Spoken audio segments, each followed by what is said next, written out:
Comme je vous l'ai dit hier, nous sommes dans une période ici à Lyon qui est autour de la fête des Lumières. Et nous avons vu hier qu'il s'agissait en réalité derrière de Marie.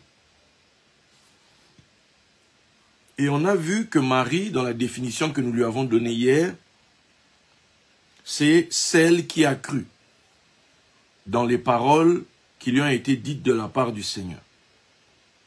Et on a rassuré Marie comme quoi les paroles dans lesquelles elle a cru trouveront leur accomplissement. Ok. Et on a vu qu'il y avait un délai par rapport à la parole qui a été dite, mais quel qu'il soit, on nous a recommandé, c'est une prophétie qui court vers son terme, dont le temps est déjà fixé, et que si elle tarde, il faut l'attendre. Bien. Parce qu'elle s'accomplira certainement. Aujourd'hui, j'aimerais qu'on puisse voir un autre aspect, toujours de la même personnalité biblique, Marie. Là où ça nous emmène en tout cas. Donc je vais avoir besoin de toute votre attention afin de pouvoir capter l'esprit du message. On va donc commencer dans Hébreux 10, 35 à 38. On l'a déjà lu hier, je vais le relire ce soir. Il est écrit là-bas ceci. « N'abandonnez donc pas votre assurance, à laquelle est attachée une grande rémunération. Car vous avez besoin de persévérance, afin qu'après avoir accompli la volonté de Dieu, vous obteniez ce qui vous est promis. Encore un peu de temps. Celui qui doit venir viendra, et il ne tardera pas. Et mon juste vivra par la foi. » Ok. On nous demande de ne pas abandonner notre assurance. Ok. Parce que à elle est rattachée une grande rémunération. Un grand paiement. Genre, tu vas passer à la caisse, après tout ça, et on va te payer. Et on nous dit que cette rémunération sera grande. Donc, et à cause de ça, on nous recommande, on nous donne comme instruction.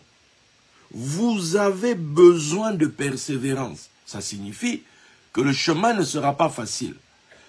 Ça signifie qu'il y aura des moments un peu chauds. Ça signifie qu'il y aura des moments où tu auras l'impression que cette chose ne se fera jamais, que cette chose n'arrivera jamais, que cette chose que Dieu t'a promise ne se fera pas. Mais on te dit, face à de telles pensées, face à de telles circonstances, on te dit que toi, tu dois t'armer de la persévérance. On persévère, c'est au milieu de la difficulté. On persévère, c'est au milieu des moments difficiles. Les moments difficiles ne sont pas une licence pour abandonner. Les moments difficiles ne sont pas une licence pour se détourner. Non, c'est plutôt l'opportunité de sortir de ta besace, de sortir de ton sac, la persévérance. On ne persévère pas quand tout va bien. On persévère quand tout va mal. On persévère quand tout va à l'envers. On persévère quand les choses ne vont pas comme elles devraient aller. C'est là où on a besoin de la persévérance.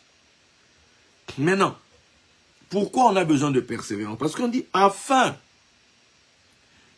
qu'après avoir accompli la volonté de Dieu, vous obteniez ce qui vous est promis. Donc, ce qui m'est promis là est conditionné.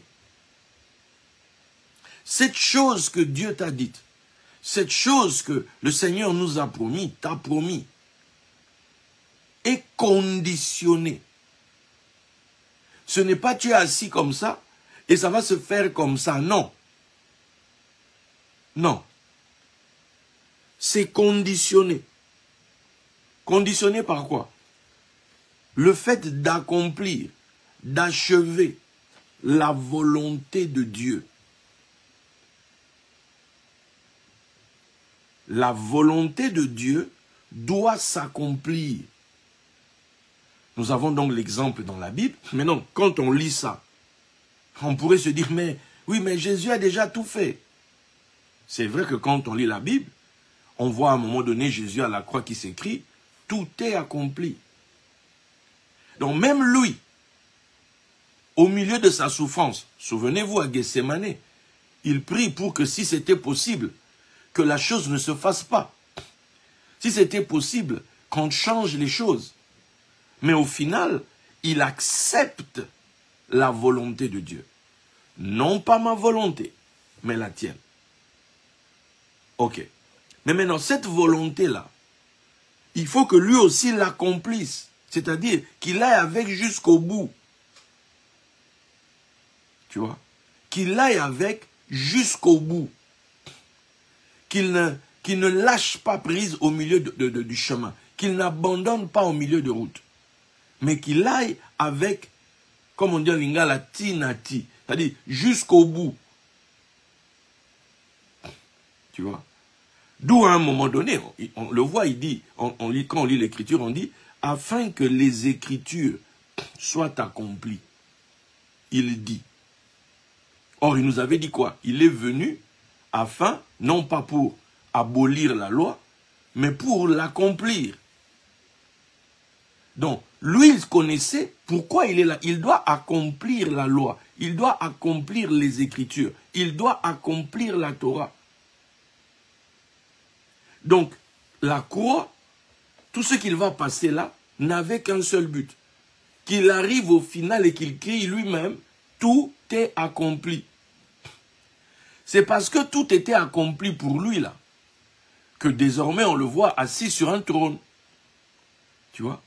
On nous dit dans Hébreux 12, ayant le regard fixé sur Jésus, l'auteur et le consommateur de notre foi, qui lui, en échange de la gloire, de la joie qui lui était réservée, a souffert la croix, méprisé l'ignominie et s'est assis à la droite du trône de Dieu.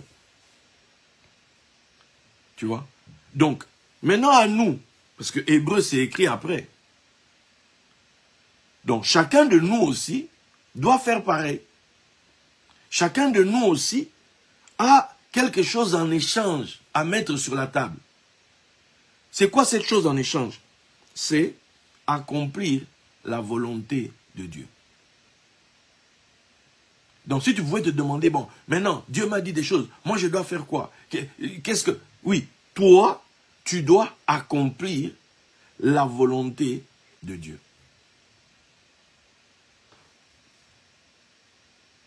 C'est quoi cette volonté?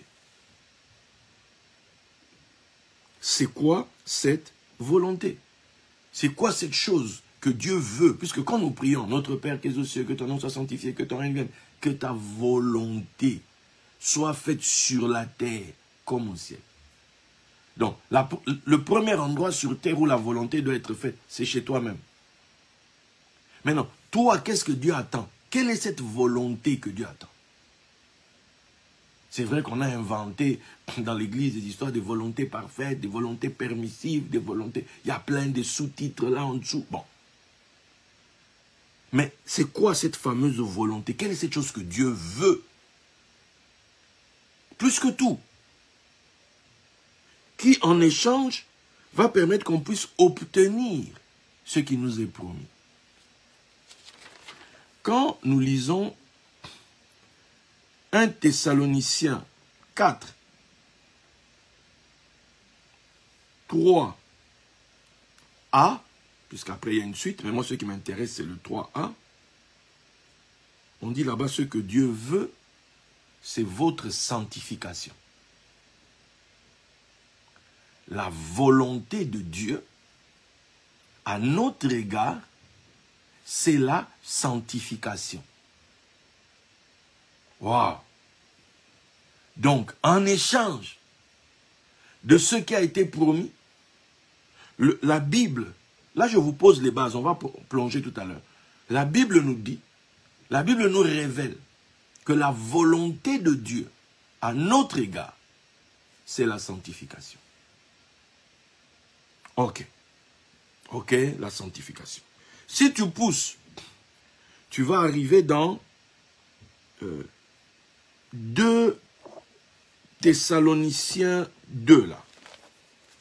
On était dans 1 Thessaloniciens 4, 3a. Maintenant, on va aller dans le 2e chapitre de Thessaloniciens. Là-bas, on dit au chapitre 2, je vais commencer au verset 13. Pour nous, frères bien-aimés du Seigneur, nous devons à votre sujet rendre continuellement grâce à Dieu, parce que Dieu vous a choisi. C'est intéressant, Dieu m'a choisi, dès le commencement pour le salut. Celui qui persévérera jusqu'à la fin sera sauvé. Souvenez-vous, vous avez besoin de persévérance. Donc, le salut, c'est à la fin de cette persévérance. Ok? Pour le salut, comment? Par la sanctification de l'esprit et par la foi en la vérité. Waouh! C'est à quoi il vous a appelé par notre évangile pour que vous possédiez la gloire de notre Seigneur Jésus-Christ. Donc, chacun d'entre nous a été appelé pour posséder la gloire. Chacun de nous, quelque part, a un document où il t'est réservé la gloire du Seigneur Jésus-Christ. Voilà. Chacun d'entre nous.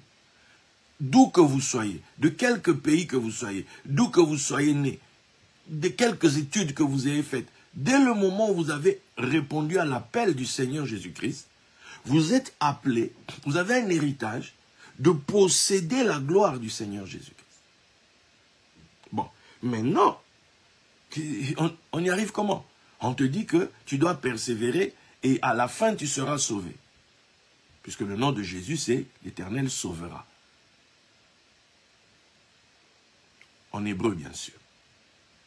On nous dit c'est par la sanctification. On vient de voir sanctification ici. Dernier texte. Hébreu 12, 14. Ça, je pense que tout le monde connaît. Hein? Hébreu 12, 14. Le très célèbre. Recherchez la paix avec tous et la sanctification, sans laquelle personne ne verra le Seigneur. Voilà. Maintenant, le truc qu'il y a avec ça, je pense que jusqu'ici, ça ne vous étonne pas. Jusqu'ici, je pense qu'on est dans la normalité la plus normale. Le problème que nous avons, c'est quoi? C'est que nous sommes tombés dans un piège. Un piège qui a ramené la sanctification à des choses terre à terre, à des choses totalement charnelles.